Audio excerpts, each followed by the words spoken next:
దేవుని ప్రేమ ఎంత గొప్పదో తెలుసా? దేవుడు నీకు ఎంత దగ్గర అవ్వాలనుకుంటే, నీవెందుకు దేవునికి అంత దూరంగా జరుగుతున్నావు? ఈ మాటలు వింటున్న సహోదరి, సహోదరులారా, మీ అందరికీ నా హృదయపూర్వక వందనాలు. ఈరోజు ఈ మాటలు వింటున్న మీ అందరూ కూడా గుర్తుపెట్టుకోవాల్సింది, ఈ లోక ప్రేమలంతా కూడా ఒక మాయ, ఒక ట్రాష్. ఏమీ ఉండదు ఆ ప్రేమలో. అంతా మోసమే ఉంటది. ఒక స్వార్థంతో కూడుకున్నటువంటి ప్రేమ ఉంటుంది. నీ దగ్గరుండి ఏదో ఒకటి ఆశించే వాళ్ళు ప్రేమిస్తారే తప్ప, నీతి నిజాయితీగా ఈ లోకం లేదు. దేవుడు ముందుగానే సెలవిచ్చున్నారు. రాకడ దినాలలో మరి చివరి గడియలలో ప్రేమ అనేది కరువైపోతుంది అని దేవుడు ముందుగానే సెలవిచ్చిన రీతిగా, తల్లిదండ్రులకి పిల్లల మీద ప్రేమ కరువైపోతుంది. పిల్లలకి తల్లిదండ్రుల మీద ప్రేమ కరువైపోతుంది. తోబుట్టుల మీద ప్రేమ కరువైపోతుంది. స్నేహితుల మధ్య ప్రేమ కరువైపోతుంది. ఎక్కడ చూసినా కపట నాటకాలు, ఎక్కడ చూసినా సరే కొత్తగా చంపేసుకుంటారు, నరికేసుకుంటారు, అన్నీ చేసుకుంటున్నారే కానీ ఎక్కడ కూడా ప్రేమ లేదు. ఈ చివరి దినాలలో, ఈ రాకడ దినాలలో మనం గుర్తుపెట్టుకోవాల్సింది ఏంటి అంటే, దేవుడు చెప్తున్నటువంటి మాట ఇర్మీయా గ్రంథము 31వ అధ్యాయము 3వ వచనము. ఇర్మీయా గ్రంథము 31వ అధ్యాయము 3వ వచనము. శాశ్వతమైన కృపతో నేను నిన్ను ప్రేమించుచున్నాను. అంటే దేవుడు ఈరోజు నిన్ను నేను ప్రేమిస్తున్నాను అని చెప్తున్నారు. ప్రియ సహోదరి, సహోదరుడా, ఈ 2026వ సంవత్సరంలో నీవు గుర్తుపెట్టుకోవాల్సింది, ఒక మనిషిని అతిగా ప్రేమించడం కాదు. ఒక మనిషిని నువ్వు అతిగా ప్రేమించినట్టయితే, అది నీ భర్త అయినా, నీ పిల్లలైనా, నువ్వు ప్రేమించినటువంటి వారు ఎవరైనా సరే, వారు నిన్ను గాయపరుస్తారు. వారు నిన్ను మాటలతో హింసిస్తూ ఉంటారు, లేదా వారు నిన్ను కొడుతూ ఉంటారు. కానీ వారి మాటలను నువ్వు పట్టించుకోకుండా, నువ్వెవరిని కూడా అతిగా ప్రేమించకుండా దేవుని నువ్వు ప్రేమించగలిగితే, నీ జీవితము ఉన్నతంగా దేవుడు తీర్చిదిద్దుతాడు. ఈ లోక ప్రేమ అనేది నిన్ను మధ్యలో చెయ్యి వదిలేసి వెళ్ళిపోతుంది, కానీ దేవుని ప్రేమ మాత్రం నీ చెయ్యి అన్నిటికీ విడిచిపెట్టదు. దేవుడు నీ చెయ్యి పట్టుకుని నిన్ను పరలోక రాజ్యానికి తీసుకువెళ్ళి నిన్ను ఒక గొప్ప స్థితిలో నిలబెడతాడు. కాబట్టి ఈరోజు నువ్వు గుర్తుపెట్టుకోవాల్సింది, శాశ్వతమైన కృపతో నిన్ను ప్రేమించున్నాను అని దేవుడు అంత గొప్పగా చెప్పినప్పుడు కూడా, నువ్వు ఈ లోకంలో ఉన్న ప్రేమల కొరకు నువ్వు పరిగెత్తక్కర్లేదు. దేవుడు నిన్ను ప్రేమిస్తున్నప్పుడు నువ్వు కూడా దేవుని తిరిగి ప్రేమించావనుకో, గుర్తుపెట్టుకోండి, మనుషులు చూపించే ప్రేమలో ఖచ్చితంగా స్వార్థం ఉంటుంది. నీ దగ్గర డబ్బు, లేదా నీ దగ్గర అందము, నీ దగ్గర ఆస్తి, నీ దగ్గర వారికి కావాల్సింది ఏదో ఉంచుకొని వారి దగ్గరికి వచ్చి ప్రేమ ఉన్నట్టు నటిస్తారు. ప్రేమ అనే బాణము వేసి నీ దగ్గర నుంచి ఏమి కావాలో వారు అది లాక్కొని వారికి దక్కిన తర్వాత వారిని విడిచిపెట్టి వెళ్ళిపోతారు. కానీ దేవుని ప్రేమ అలా కాదు. నీ దగ్గర నుంచి ఏమి కోరకుండా, నీ దగ్గర నుండి ఏమి ఆశించకుండా ఆయన ప్రేమను, ఆయన కృపను, ఆయన జాలిని, ఆయన శాశ్వత కృపను నీ పైన కుమ్మరిస్తున్నారు. కాబట్టి మనుషులు చూపించే ప్రేమ వైపు, మనుషులు చూపించేటువంటి స్వార్థం వైపు నువ్వు పరిగెత్తకుండా, దేవుని చూపించే ప్రేమ వైపు నువ్వు పరిగెత్తు. మనుషులు చూపించే ప్రేమ తాత్కాలికం, క్షణికమైనది, కొద్ది రోజులు మాత్రమే ఉంటుంది. ఏ ప్రేమ అయినా సరే, ఈ భార్య భర్తల మధ్య ప్రేమ కూడా కొన్ని సంవత్సరాలకి వారిద్దరి మధ్య ప్రేమ అనేది తగ్గిపోతూ ఉంటుంది. కానీ దేవుడికి నీ మీద ప్రేమ నిన్న నేడు నిరంతరము ఏకరీతిగా ఉంది. ఎందుకంటే దేవుడు నిన్ను ఆయన పోలికతో సృష్టించుకున్నప్పుడు, ఆయన నిన్ను ఒక బంగారంలో చూసుకుంటున్నప్పుడు ఆయనకి నీ మీద ప్రేమ తగ్గదు. ప్రేమ ఇంకా పెరుగుతూనే ఉంటుంది. ఎప్పుడో తెలుసా?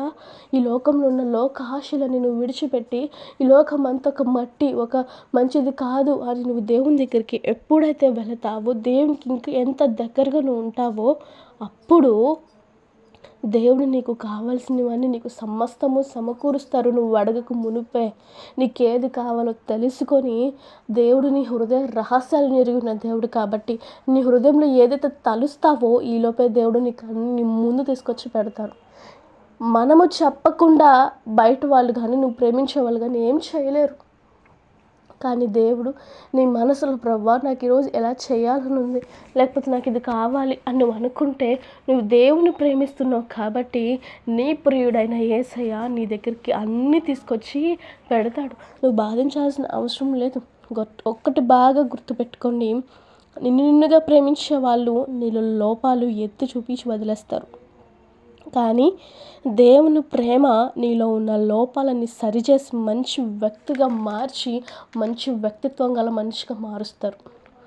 నీలో ఉన్న లోపాలు ఎత్తి చూపే ప్రేమ కావాలా, లేక నీలో ఉన్న లోపాలను సరిచేసి నిన్ను మంచి వ్యక్తిత్వం కలిగిన వ్యక్తిగా చేసే దేవుని ప్రేమ కావాలా అనేది నీ చేతుల్లోనే ఉంది. బికాస్ దేవుడు నీకు ఆల్రెడీ ఫ్రీడమ్ ఇచ్చారు. ఆ ఫ్రీడమ్ యూటిలైజ్ చేసుకోకపోవడం నీ చేతిలో ఉంది. కాబట్టి యూటిలైజ్ చేసుకుంటావో, లేక మనుషులను ప్రేమిస్తావో, లేక దేవుని దగ్గరికి వెళ్తావు అనేది నీవు ఆలోచించుకో. తప్పిపోయిన కుమారుడి కథ ఉంది కదా. ఆ కథలో మనం చూసినట్టయితే ఆ చిన్నవాడు తప్పిపోయినప్పుడు, ఆ చిన్నవాడు నా దగ్గర అన్నీ ఉన్నాయి, డబ్బు ఉంది, ఆస్తుంది, అంతస్తుంది అన్నప్పుడు ఈ లోకమంతా ఆ డబ్బుని, ఆ వ్యక్తిని పూర్తిగా వాడేసుకొని చివరికి పందులు తినే ఫుడ్ పెట్టారు. కానీ తిరిగి తన తండ్రి దగ్గరికి వెళ్ళినప్పుడు తన యొక్క ఇంటిలో చిన్న పనివారులను ఒక్క ప్లేస్ ఇస్తే చాలు అని అనుకుని వెళ్ళినటువంటి వ్యక్తిని వాళ్ళ నాన్నగారు దగ్గరికి తీసుకొని హత్తుకొని ప్రశస్తమైనటువంటి వస్త్రాలను దానికి వేశారు. ఈరోజు దేవుని ప్రేమ కూడా అలాంటిదే. నువ్వు ఎంత ఘోర పాపం చేసినా, ఎంత పాపము చేసినా దేవుని దగ్గరికి తిరిగి రాలేక నీకు నువ్వు చాలా ఇన్సల్టింగ్గా, నామోషంగా ఒకవేళ నువ్వు ఫీల్ అయినట్టయితే గుర్తుపెట్టుకో, దేవుడు నిన్ను శాశ్వతమైన ప్రేమతో ప్రేమిస్తున్నారు. ఆయన ప్రేమని నువ్వు గుర్తుపెట్టుకుంటే చాలు.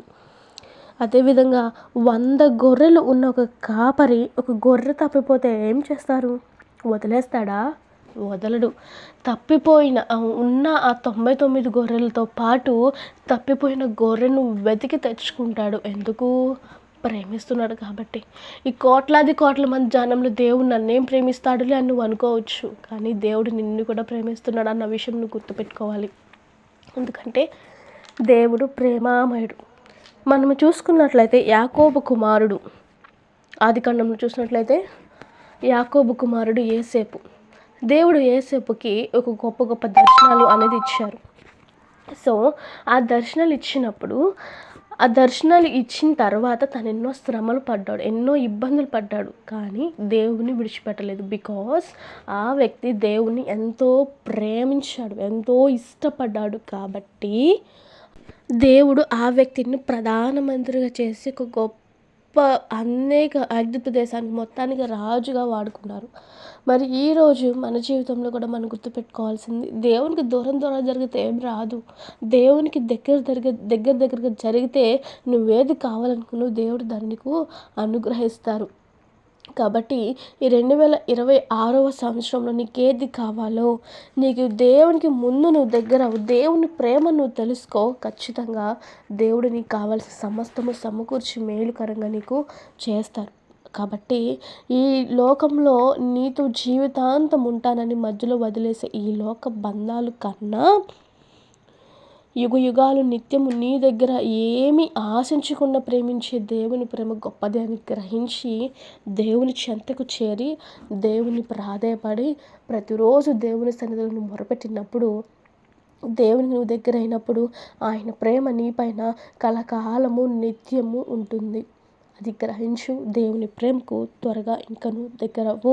తప్పు చేశాను, లేకపోతే ఇంకా ఏదో చేశాను, నేను అందుకే దేవునికి దూరంగా ఉంటున్నాను అన్న ఫీలింగ్ ఒకవేళ నీలో ఉంటే అది వెంటనే తీసేసి నీ తండ్రి అయిన దేవుని దగ్గరికి వెళ్ళి, దేవా నేను తప్పు చేశాను, ఇంకొకసారి ఇది రిపీట్ చేయను, నాకు సహాయం చేయి, ఒకప్పుడు నన్ను ప్రేమించు, నేను కూడా నిన్ను ప్రేమిస్తాను అంటే దేవుడు ఖచ్చితంగా శాశ్వతమైన కృపతో నిన్ను ప్రేమిస్తారు. కాబట్టి ఇట్టి మాటలు దేవుడు దీవించి ఆశీర్వదించును గాక. ఆమేన్. ఈ మాటలు వింటున్న మీ అందరికీ నా హృదయపూర్వక వందనాలండి.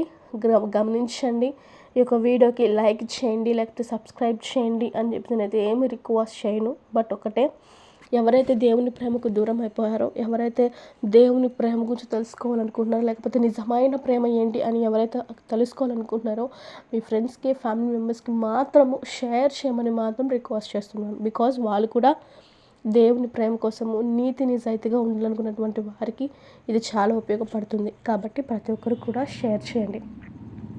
Thank you so much. Wish you a happy new year and God bless you all.